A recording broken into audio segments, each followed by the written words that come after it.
lagi nampaknya untuk seorang Ryzen dan Ryzen sudah mendapatkan satu vehicle. Loh. Tapi what happened I know ternyata ada pertemuan yang tidak bisa dialahkan antara Loh. Infinity IQ dan juga Bigetron. What? Ini memang adalah tempat vehicle spawn dan juga rumah-rumah kecil untuk scrapping LDOG. Dan mungkin terlambat turun. Itu yang membuat bagaimana tadi tidak ada weapon sama sekali di tangan mereka. Enggak. Itu fatal, Jel. Maksud gua mereka dalam aduh. Gimana? Coba menurut POV lu. Kalau gue lihat adalah mereka tidak dapat weapon sama sekali. Mereka telah turun. Jadinya mereka sudah harus menghadapi Infinite IQ. Enggak, ini sorry ya. Mohon maaf Junior, Odidia, gua nggak jadi ngambil sedikit ini kalian. Gua kecewa banget dengan kayak tadi. Mas gua gini loh. Mereka tahu mereka dalam situasi yang tidak bisa langsung menuju ke arah bagian Mountain Wevo. Oke. Ini level Bigetron Red Villains gitu loh. Bukan lagi tim yang semuanya asal turun ke sebuah compound. Kalau memang tadi mau membagi dua orang di sana, setidaknya ada kayak komunikasi untuk ada yang lebih lambat satu gitu loh. Jadi nggak ngebuat dua-duanya turun bersamaan ke compound, langsung berarti kan itu lack of awareness loh, Wah, atau bergerak dikit doang, karena pesawat memang tadi notabene-nya ke arah sekitaran kanan. Intinya menurut gue sayang banget, gue sedih banget jujur, gue sedih banget dengan dua langsung tertake down, apalagi Alkev dan Yuhai juga gitu. Oke, masih ada Ryzen, masih ada Genfos, gue harap ini bisa menjadi satu semangat lah buat mereka bisa maksimal. Yuk bisa kembali lagi, sorry to say teman-teman gue tadi agak cukup tereksposi ya, karena kenapa gue berkata gitu, gue yakin Red Villain di atas itu. Ya itu Harusnya. ekspektasi lah ya. Betul. Itu ibarat kata kenapa emosi karena ternyata kenyataannya itu tidak sesuai dengan ekspektasi kita ketika tadi turun ke Iya. vehicle spawn. Karena mungkin di bayangan kita adalah oh mereka mau nabrak nih, mereka udah siap dengan weapon dan mereka udah siap dengan apapun itulah. Tapi let's say kita harus move on juga dengan apa yang akan terjadi di depan mata kita. Di mana kali ini dari Algon X AI8 juga sudah mulai bertemu, kali ini bergesekan juga dengan Mezexis, salah satu tim yang menurutku pribadi kalau misalkan bermain di PMWI kali ini belum adanya perubahan besar yang mereka lakukan. Kalau misalkan ngomongin grafik, mereka naik turunnya ini terlalu ekstrim, itu yang membuat kenapa average score mereka sejauh ini masih ada di angka 25. Iya, gua rasa dari Algon X8 di PMWI kali ini tidak berani banyak mengambil resiko. Oleh karenanya sebenarnya gue menempatkan Algon X8 sebagai top 6 tim yang gue jagokan, karena juga melihat PMRC kemarin, lihat beberapa off-season turnamen. Tapi di PMWI kali ini mungkin karena mental offline lagi ya. Satu research yang kurang gue lakukan juga, itu yang membuat mereka nggak terlalu maksimal menurut gue. Padahal ingat ketika kita berbicara PMRC kemarin, Algon X8 sama satu player bisa dapat 7 satu game, nabrakin orang-orang. Mereka kuat akan hal tersebut, tapi ya itu memang ketika di offline ternyata ini makin meyakinkan buat teman-teman yang nggak yakin adanya beda mental offline sama online, makin menjawab bahwasanya offline dan online tentu akan selalu pembedanya muncul. Iya, karena kalau misalnya kita ngomongin dari LAN event, satu adalah udah pasti tempat duduk berbeda. LAN event sih lebih tepatnya, betul. Ya, satu tempat duduk berbeda, mejanya juga beda. Betul. Karena lu kalau main di GH alias online gitu ya, atau di rumah siapapun itu kan lu punya meja yang lu nyaman, Betul. kursi yang lu nyaman, lu mau main di sofa, lu mau main sambil kayang juga terserah lu gitu kan, orang nggak bakal ada yang tahu gitu. Tapi kan kalau misalnya dulu dari offline, lu harus duduk yang proper, lu punya meja yang proper, lu punya device-nya semua sama, smartphone-nya sama. Untuk di PMWI kali ini kita ada Honor gitu kan.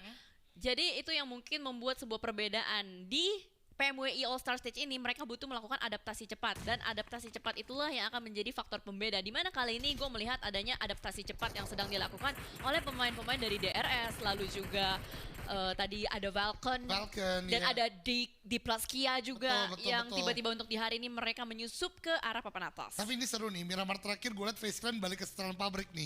Mereka dari tadi bermain outer, sekarang sebuah classic Face Clan under 5 minutes rotasi gitu loh, dari sekitaran bagian PKdo. Jadi ada beberapa hal lagi, dan gue senang banget Jelly mengangkat sebuah tema yaitu adaptasi, karena menurut gue semua pembahasan kita akan terasa sia-sia, akan terasa tidak benar ketika tidak membahas adaptasinya. Karena bagaimanapun dari strategi, bagaimanapun dari gameplay, bagaimanapun dari sebuah hal yang dijadikan strategi akan kalah dengan situasi yang nggak bisa kita adapting, baik itu dari circle-nya, behavior lawan, dan itu yang benar-benar sekarang dicoba untuk dilakukan banyak tim. Dan gue suka banget dengan masih ada beberapa kesempatan satu match hari ini dan besok mereka bisa melakukan itu. Tapi ini dia Algon X8, baru saja gue katakan mereka tidak terlalu agresif di PMWI kali ini, udah mulai berani melakukan fight-fight yang dilakukan, dan mungkin ini bisa menjadi salah satu pembeda dari Algon X8 di game-game sebelumnya, di hari ini, dan mungkin persiapan untuk esok hari. Ya, hopefully ya, nanti kita bakal lihat juga bagaimana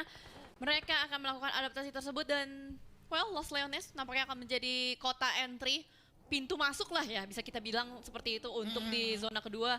Bahkan melihat adanya beberapa pertemuan-pertemuan kecil aja dan sedang dihindari pastinya. Tapi untuk yang Galacticos dan juga DRS sepertinya tidak bisa menghindari pertemuan tersebut. Satu persatu terjadi pertukaran nyawa, tapi Romeo Boy sempat mendapatkan sepersekian detik untuk menghindar peluru-peluru panas yang dilontarkan oleh DRS. Dan Cute Loki menurut gue capek banget pundaknya karena yang Galacticos dari tadi. Cute Loki, tadi bahkan Jelly mengatakan namanya cute tapi tidak cute dari granat-granat yang dilemparkan. Ini membuat akhirnya yang Galacticos masih punya nafas walaupun harus kehilangan playernya. Karena memang di take down dan langsung menjadi sebuah eliminasi. 3 player setidaknya masih bisa continue di game. Ada beberapa tembakan ke arah bagian vehicle. Lihat dari Cute Loki menurut gue matang banget dari mentality dia. Tidak hanya karena bagian player tapi dia tahu vehicle-vehicle yang mungkin digunakan oleh di Real Soldier atau Daryl Soldier nantinya dihancurkan atau dibuat tidak bisa digunakan. Namun kita berpindah ke arah beberapa tempat lain dari Raze Has2G. Ini juga satu tim yang ketika gua predik beberapa caster dari luar juga mempertanyakan. Ternyata sudah menjadi sebuah cerita di bagian NA sana, bukan NA berarti Europe ya. Di Europe sana Has2G lagi dikenal tidak terlalu Baik. perform permainannya, dan itu ternyata yang menjadi pertanyaan mereka, kok lu tetap pick S2G karena yang gue ingat S2G dan juga yang gue lihat dari berbagai gameplay yang teringat kala ini yaitu adalah permainan PMGC mereka. Ternyata pergerakan-pergerakan tim lain juga sudah mulai step up dan S2G sekarang juga lagi dalam posisi yang tidak terlalu aman karena ada di hashtag di bawah 8 ya sejauh ini untuk pengejaran poin. Hashtag 10 tepatnya 10 gitu ya. Dan memang kalau kita lihat dari tracking back lagi records dari si S2G itu sendiri setelah mereka menjadi champion di PMGC 2022 tidak ada lagi prestasi yang mereka toreh. Jadi dari PMPL-nya juga mereka nggak terlalu bagus. Kayak ibaratnya habis puas mendapatkan sesuatu, udah di situ aja. One season wonder berarti ya. Iya, udah di situ aja. Itu yang menjadi tanda tanya besar. Padahal kalau yang sebagaimana kita tahu S2G player-player line up-nya juga tidak ada perbedaan. Mereka kan 4 ya. 4 player tok juga. Jadi masih menjadi tanda tanya apa yang sebenarnya terjadi juga dengan mereka. Apakah mereka tidak bisa adapting dengan meta yang tiba-tiba berubah setelah PMGC? Karena kan setelah PMGC udah pasti dong ada perubahan. Karena kan sistem poin berubah setelah PMGC. Betul, sistem poin berubah. Kemudian juga makin banyak yang menggunakan DBS bisa kita katakan. Dan juga mungkin melihat region-region ada yang agresif banget. Kemudian ada yang bisa bermain tarik ulur. Itu yang akhirnya menjadi banyak faktor. Tapi satu hal yang tadi gue rasa dari Jelly bisa menjadi satu refleksi adalah ketika juara what's next gitu ya.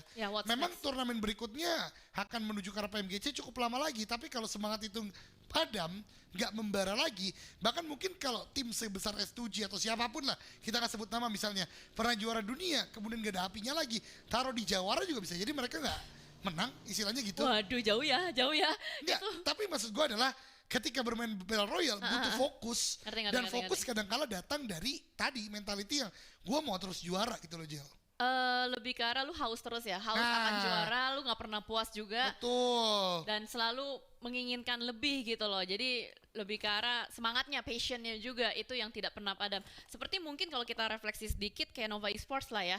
Nova Esports itu kan pernah menjadi juara di PMGC 2020, lalu di 2021 mereka back to back jadi champion. Bahkan kemarin di PMGC 2022 juga mereka targetnya adalah hat-trick gitu kan, hat-trick untuk menjadi juara. Tapi kita masih belum bisa melihat lagi tim tersebut akan bermain karena nanti yang akan menjadi perwakilan dari region China sana adalah tim 628 dan juga Tianba yang menjadi top 2 dari PEL. Tapi anyway, kita bakal fokus juga dengan All Star Stage terlebih dahulu. Masih ada 2 hari lagi dan di sini hari kedua. Oh iya, maaf. Masih ada 1 hari lagi untuk All Star Stage Tournament dan ini adalah match terakhir juga. Dari tadi ya, untuk di Miramar kali ini, setiap pertemuan yang terjadi, banyak sekali penghindaran yang dilakukan. Salah satunya adalah Yangon Galacticos udah ketemu DRS dan tadi ketemu lawan yang baru juga, Agon. Mereka masih menghindar dan mereka lebih memilih untuk gerak cepat ke arah tengah zona. Iya, ini dia ya, banyak sekali permainan-permainan yang coba pragmatis ke arah bagian circle atau ke arah bagian play zone yang dilakukan. Menjadikan ya hari kedua menurut gua karena semuanya berpikiran nih hari yang sangat penting ya, genting juga untuk terus mengumpulkan poin. Jadi mungkin pilihan-pilihan tersebutlah yang terjadi. Tapi dari Alpha 7 ini menurut gua bahaya. Hati-hati, Revo tadi sudah berdiri, Revo tadi sudah teriak. ini menandakan satu kekuatan ingat dari Amerika Latin adalah ketika mental mereka udah step up. Tapi dari Mafioso ter-takedown kali ini, namun lihat langsung cepat dibalikan. Bahkan tidak satu, balasannya 2 player, 3 bahkan dari Falcon ditembaki oleh tim Alpha 7. Ini yang gua katakan, mereka adalah tim yang memang mendabrak, tim yang memang begitu kuat, dan Puncher King menjadi last man standing. Namun hati-hati, tidak hanya dari Alpha 7, ada iCourt juga, dan kali ini akan menjadi sebuah pertanyaan. Apakah DVL lagi-lagi gagal atau tidak untuk memenangkan pertarungan karena mereka yang lagi-lagi di bagian tengah, dan Alpha 7 baru saja meratakan sang tuan rumah Falcon dipulangkan ke lobby. Oh my god, ternyata tim Falcon yang harus terlalu cepat hilang dari map Miramar, dan inilah yang disebut tadi sama Eldoge juga, bagaimana tim asal Brazil itu kalau udah dapat feel-nya, itu bakal makin gila mainnya. Sebagaimana kalau kita berkaca juga mungkin ke sportsnya lah ya.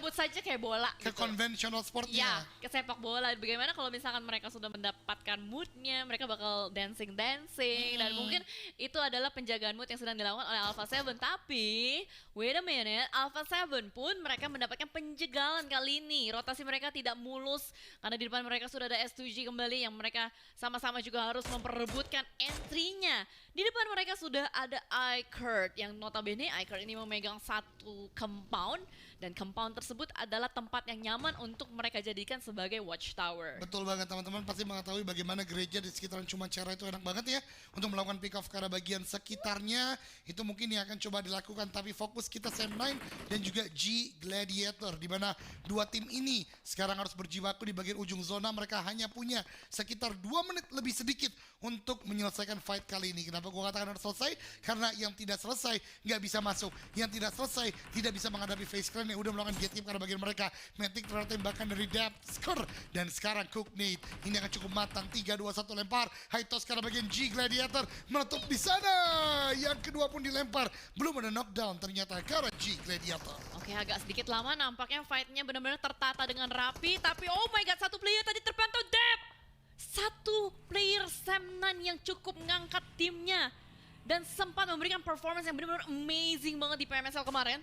Kali ini gue tidak melihat adanya nyala api dari seorang Depth, belum mungkin ya. Tapi hari kedua ini adalah hari yang crucial untuk di sprint turnamen seperti ini. Betul, ini dia, karena pencarian poin itu akan menjadi sangat penting di hari yang kedua. Kalau mereka nggak maksimal, berarti besok PR-nya berat banget. Tapi kalau maksimal, mereka bisa untuk mungkin ada new strategy atau beberapa hal yang coba dilakukan lagi. Tapi dari Sam 9, terlalu fokus melakukan ending. Bahkan sebuah healing yang masih dilakukan membuat mereka terlambat dan makan rata karena Face Clan yang gue katakan. Dari tadi juga di bagian atas akhirnya mendapatkan mangsa yang dibutuhkan. Kitsune langsung bergerak saja, mundur ke arah bagian belakang, ada Bigetron terus menembaki, yuk bisa yuk dapat yuk, ternyata Kitsune dengan Meradonya lebih cepat untuk masuk ke dalam zona. Ya, please Bigetron Red Villains, walaupun hanya tersisa 2 sekarang, tapi gue yakin at least ya bisa lah ya sampai late game gitu loh. Please berikan perlawanan juga, walaupun memang nggak bisa seagresif dengan 4 player, tapi di sini dari Yangon Galacticos menghindar dari lawan yang satu bertemu dengan lawan yang lainnya, dan mau tidak mau Agon XI8 sudah menjadi takdir untuk Yangon Galacticos bertemu di satu titik, dan sudah ada Vampire juga menjadi third party. Tapi ada sebuah replay terlebih dahulu, sebagaimana tadi Sam 9 ada sebuah pergerakan aneh juga yang kayak udah tahu ada orang, kenapa harus maksain ke situ gak sih? Itu dia, lagi-lagi sih menurut gue banyak blunder hari ini dari Sam 9. Tapi Agon XI8 dengan agresivitasnya baru saja meratakan wildcard dari Southeast Asia, yaitu Yangon Galacticos. Namun Vampire lihat, tahu dia ada fight yang terjadi, bahkan healing belum dilakukan, mencoba untuk kabur, tapi Vampire pun cepat mendengar ada kendaraan yang dipacu atau dilaju. Mereka langsung mencari di mana letak dari Agon XI8, mengejar, mencari di mana letak lawannya, tembakan ke arah bagian depan, tapi ternyata DRS pun Daryl Soldier melihat Killer YT. Lagi-lagi satu player yang dibahas oleh Jelly tadi melakukan tembakan dengan on point, dan bahkan headshot dari Tony K. Kali ini Agon tidak baik sama sekali, tertembak oleh Vampire, tertembak oleh Daryl Soldier. Spot yang dipilih oleh Agon itu terbuka. Oh lordy. Dan mereka fokus hanya ke DRS saja, bro. Oh lordy. Ya itu jendela kan tembus ya dari Betul. bagian kanan, dan itu yang membuat kenapa Sonic K bisa mendapatkan kepala dari satu player Agon XI8 dengan sangat-sangat mudah. And that's it, selesai buat Agon dan menuju ke arah bagian jam 9. iCurt nampaknya kali ini mau tidak mau menjadi satpam zona dan sebuah granat connect on point menjadi sebuah bakso yang well done banget buat seorang Carilio. Apa yang bisa dilakukan seorang Alpha 7 atau satu tim Alpha 7 tersebut karena bakal langsung di-push oleh seorang player yang bernama Azi, tapi tidak mau terlalu gegabah karena Azi sadar Alpha 7 berada di bagian lower ground, terlebih Sena Texa membonceng seorang Revo, kelihatan dengan sangat jelas di tracking. Satu down, masih ada satu lagi berhasil touchdown menuju ke arah bagian gereja, tapi Revo sebagai last man standing dengan bagi yang sudah berasap, apa yang akan dilakukan? Di depannya juga masih ada orang loh, Revo, selamat Revo. Selamat dia ternyata sejauh ini. Tapi menurut gua nggak bakal lama karena iCurt akan melihat dari bagian atas. Healing terlebih dahulu masih bisa dilakukan. Seberapa lamakah bisa untuk terjadi? Lihat iCurt tinggal butuh beberapa langkah lagi untuk melihat Revo. Tapi Revo menyadari hal tersebut.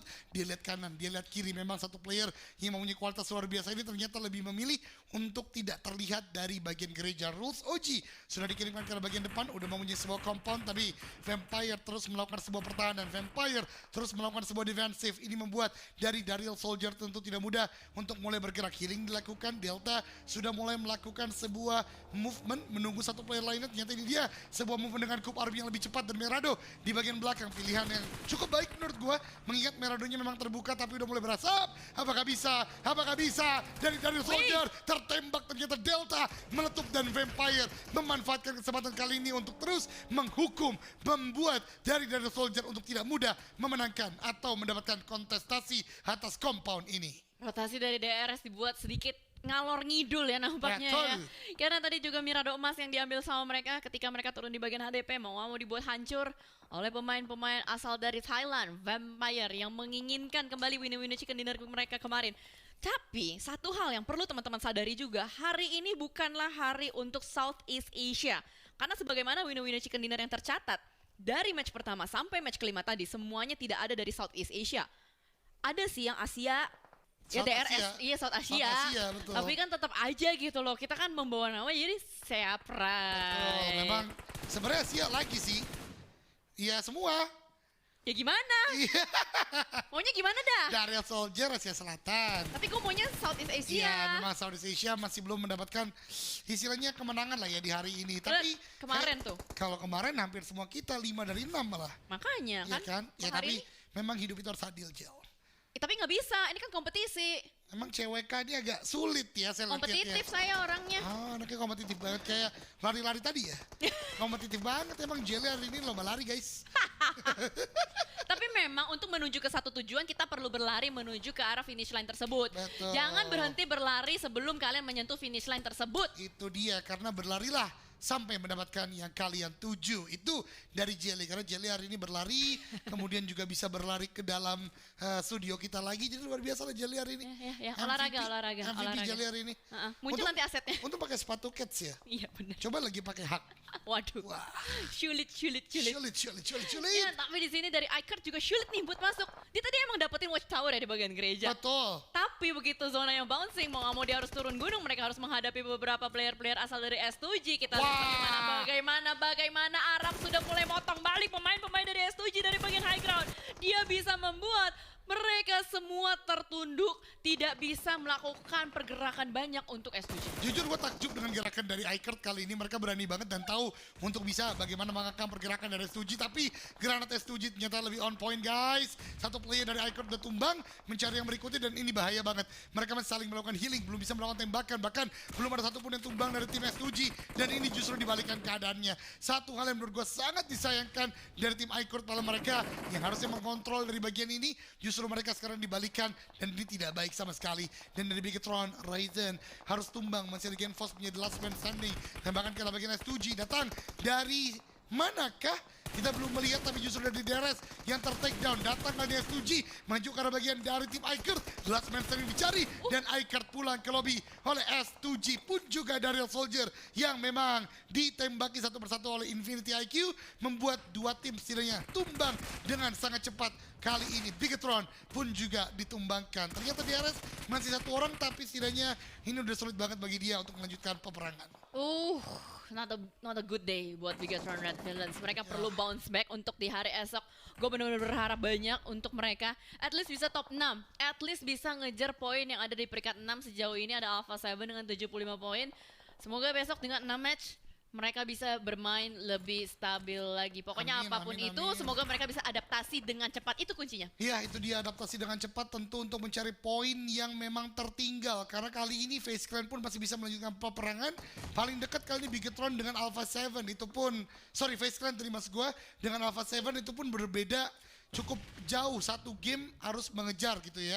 Tapi kita harapkan dengan 6 game lagi dari esok bisa untuk melakukan pengejaran. Tapi ya udah, fokus dengan fight kali ini lagi dari R8 mencari di manakah DVL. Ini tim yang juga gue pertanyakan kenapa di game sebelumnya harusnya bisa dapat chicken, dari DVL justru gagal untuk mendapatkannya. Padahal mereka punya 4 orang, mereka punya zona, tapi mereka gagal untuk melakukan defense. Tapi Rico dipush begitu saja, Kazemaru tumbang, dan akhirnya follow up dari teman-teman yang cepat membuat dari Rico masih bisa ditundukkan, dan revive masih bisa dilakukan oleh tim DVL. Ya, dan DVL sejauh ini bermain cukup baik.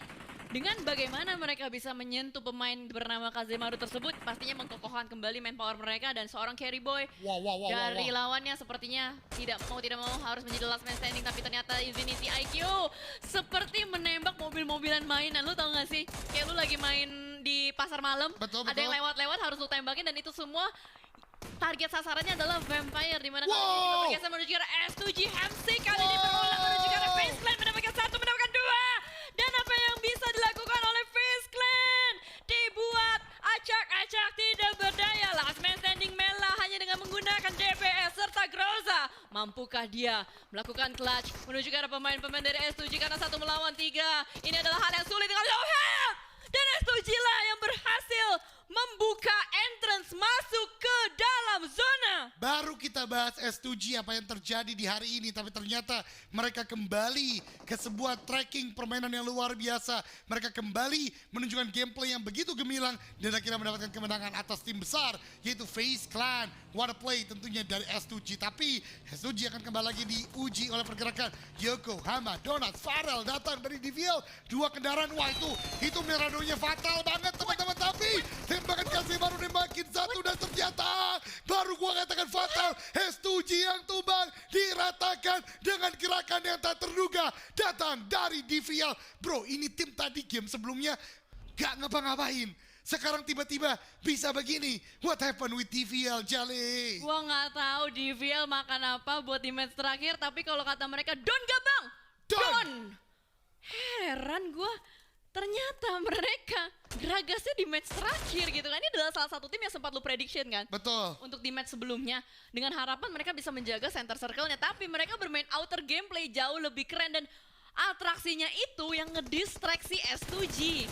Kayaknya emang gue curse aja sih di Playboy kali ini sih. Udah gue belain padahal. Ini udah sulit sih buat Eldoge melakukan prediksi ya. Karena sulit.